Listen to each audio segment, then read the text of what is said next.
Well, Clay, now we're in a two-seater, and we have a lot more gadgets than we've had all day. So, yeah. Wow, where do we start? This complicated airplane. You know, the F-111, this was Robert McNamara, the defense secretary in the 60s. This was his scheme or his idea for building an airplane that both the Navy and the Air Force could use. So the Navy could use it on the aircraft carrier, the Air Force could use it for all of their other missions. And it was just an airplane that just can, as you try to throw missions into an airplane, it gets bigger and bigger and more complex. And this is a pretty complex airplane because it's a swing wing airplane, like the F-14, the Tomcat, you know, Tom Cruise's airplane. But the idea there is you put the wings all the way back, it's super fast and super efficient, which this airplane can be if you try to chase them down. And then if you put them forward, it'll slow it down with the idea that it could land on an aircraft carrier. Wow. But the Navy got out of the business of the F-111 pretty early, and they went to the F-14, and the Air Force had two versions of the airplane. They had F-111s and they had FB-111s. This is an FB-111. And it's fairly complex. What's cool about the airplane is it could fly 200 feet off the ground at night automatically. So auto TFA. If it's dark out there, bad weather, this thing could, that's why it was really critical in Europe. The idea was that no matter what, day, night, all weather, it would be able to penetrate the forward edge of the battle area and go back and do real damage to the gathering Soviet forces. So a lot going on. And so it's a two-man cockpit, two-person cockpit. The weapons system or radar navigation officer sat on the right side, but you notice even he has a stick, and that's common in two-seat Air Force airplanes. Both the Wizzo and the pilot will have a stick, but he's basically running the comm nav system.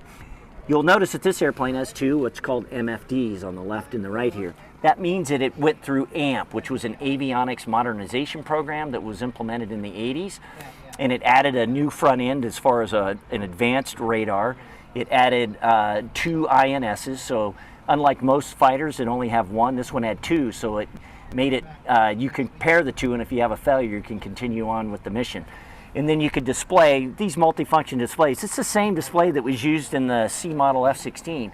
You can just throw data into that thing and you can manipulate the navigation system. You can display the radar on there. The pilot would use the left screen and he would get navigation data on it. The navigator or the weapon system operator could use the right side to display radar, control the weapon system.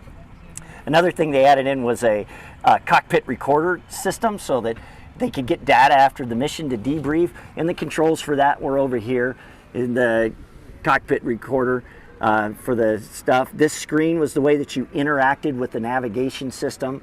This is the SRAM, the AGM-69. This was the SRAM control panel for you AGM-69 fans, and you guys, you Wizzos in the F-111. Remember, this is not my rig, so you can correct all this stuff. This was the chaff flare and the ECM panel back here.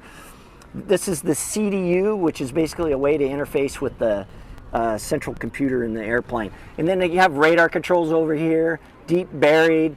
You've got your RWR controls, that's radar warning receiver, and they have the display there on the left. You've got more chaff and flare, so CMD, countermeasures dispenser control. This is the old school radar scope, you know, guy go heads down in there and look in there while the airplane's bouncing up and down, and it's rubberized so you don't hurt yourself, but you can imagine that having to lean over, having to stay not airsick while you're bouncing around in the dark looking in the radar like that. Those guys were tough dudes. I think looking over your shoulder for these gadgets, this is what I'm like. Oh, the circuit breakers? Yeah, and all this stuff. This is all the lighting. So this is set and forget stuff. So okay, so you don't need to, while in flight, you don't really need to look not back. really. That's good. I was trying to figure that out. Yeah, that's a good point out. So, and then total temperature outside. You know, these are not things that you're fooling around with. You set them and forget them. And then they've got stuff in the middle of your IFF and your comm panel, your UHF radio. Notice it's in a place where either the pilot or the Wizzo can get to it. There's some radar modes in the middle as well, and then the aerial refueling pattern panel and the fuel panel right there at the top. All the engine instruments in the middle, standby instruments, just like we saw in the F-15, tiny little peanut gauges. And then the scope there in the middle, that's the E-scope. And that's where the radar display for the terrain following radar was put, and obviously in a great place for the pilot, because he's the one, he's monitoring the autopilot that's flying the airplane, and if it looks like there's going to be an error, he can toggle it off and then abort out.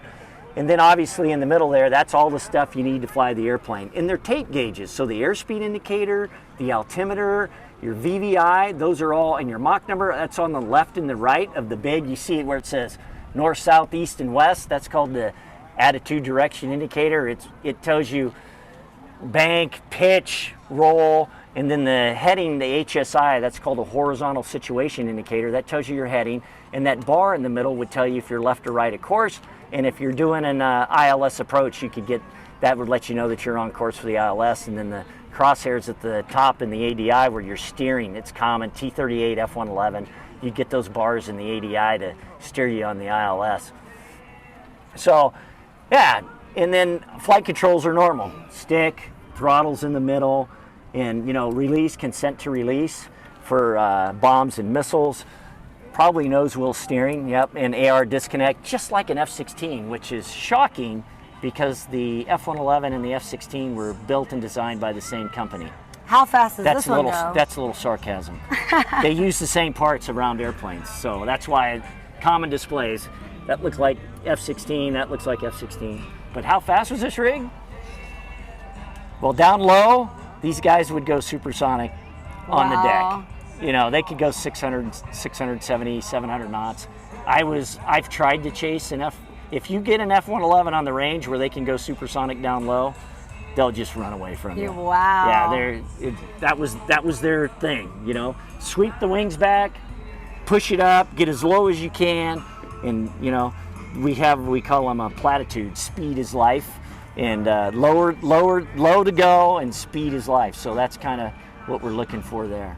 So there's kind of an overview of what's going on in an F-111, an FB-111 cockpit. So come and check it out on Open Cockpit Day. Don't forget to like and subscribe to our YouTube channel.